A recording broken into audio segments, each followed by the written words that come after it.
Coral, the Little Mermaid. A tale of courage, music, and love for nature. Deep in the ocean, in the underwater kingdom of Atargatis, lived a little mermaid named Coral. With her black hair and a turquoise tail, she was a curious and noble teenager. She had a special gift. She loved to sing and dreamed of playing the Sinocorde, the sea harp of the mermaids. Every 6 months, the kingdom held the Marine Talent Festival, where the most skilled creatures showcased their gifts. Coral's greatest dream was to perform at this festival and be recognized for her music. Coral came from a humble family. Her parents, filled with love, decided to sell some furniture, even their beloved shell-made table, to buy her a Sinocordian. When she received it, Coral became the happiest mermaid in the kingdom. She played day and night, and her soft notes enchanted the entire marine community. The Sinocordian, larger than a human harp, had 20 extra strings and small bells that vibrated like stars with the rhythm of the music. Coral was always with her 2 best friends, Crispin, a playful seahorse, and Rupert, a big-hearted purple octopus. Together, they played among the seaweed forests, imagining magical worlds and living underwater adventures. But one day, reality hit like a whirlwind. "Coral," said Crispin, "let's go play. You spend all day practicing."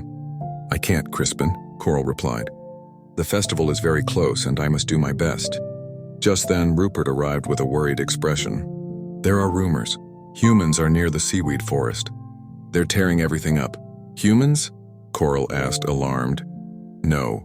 What will become of the forest?" "The pink dolphins have already moved to another kingdom." "We must do something now," exclaimed Coral. "Let's go to Delmara, the sea enchantress," Rupert suggested. "Maybe she can help us, though they say she's as dangerous as she is powerful." So the 3 friends swam south to the deepest, most mysterious part of the ocean, where the enigmatic Delmara lived, a witch jellyfish with more traps than tentacles.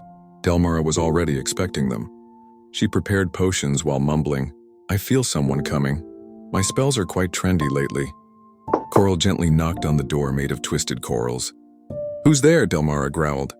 "I am Coral, a mermaid from Atargatis. We've come for advice." "Advice? Do I look like a marine therapist?"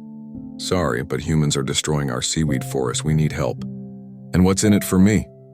Coral took a deep breath. "The only thing I have of value is my Sinocordian. I will give it to you if you help us." Delmara smiled, showing her pearl teeth. "Interesting. I haven't seen an authentic one in centuries." "All right, it's a deal." "No, Coral," Rupert yelled. "That harp is your life. But if we don't do something, many species will lose their home," Coral replied, determined. Delmara offered her a potion of eternal love. "When you drink it, sing this phrase: 'All who hear my song will be bound to my sweet charm. Their will shall be mine, and theirs shall be their sorrow.'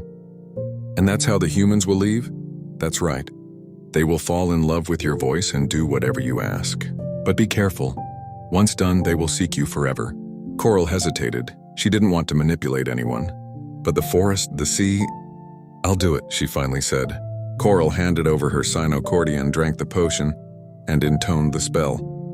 The next day, before dawn, Coral snuck out of her house. "Where are you going so early, daughter? And where is your harp?" "I'm going to the festival rehearsal, Mom. I took the Sinocorde to tune it." "All right, be careful, my talented little mermaid." And together with Rupert and Crispin, she swam to the entrance of the seaweed forest. The humans were there, tearing up plants, noisy and oblivious to the damage they were causing. Coral emerged from the water. The humans were paralyzed. Then Coral sang, a melody so beautiful, so profound, that the sea itself seemed to stand still. Their tools fell to the ground. 3 men tried to follow her deeper into the sea, enchanted by her voice. Rupert, compassionate, used his tentacles to give them pieces of floating wood. They weren't seeking harm. They were just lost in their ignorance. Coral sang to them, "Leave. Leave the forest, it is not yours." The hypnotized men gathered their belongings and left. They never returned. Coral, Rupert, and Crispin returned to the kingdom, where everyone celebrated the salvation of the forest. That night, Coral looked up at the marine sky and silently cried for her Sinocorde. She had lost her instrument, but she had saved her home. Since then, in the depths of the ocean, the legend of Coral the mermaid is told, whose voice could enchant any human, not out of selfishness, but out of love for her world. The moral: sometimes true music is born of sacrifice, and courage is not always measured by what we gain, but by what we are willing to give.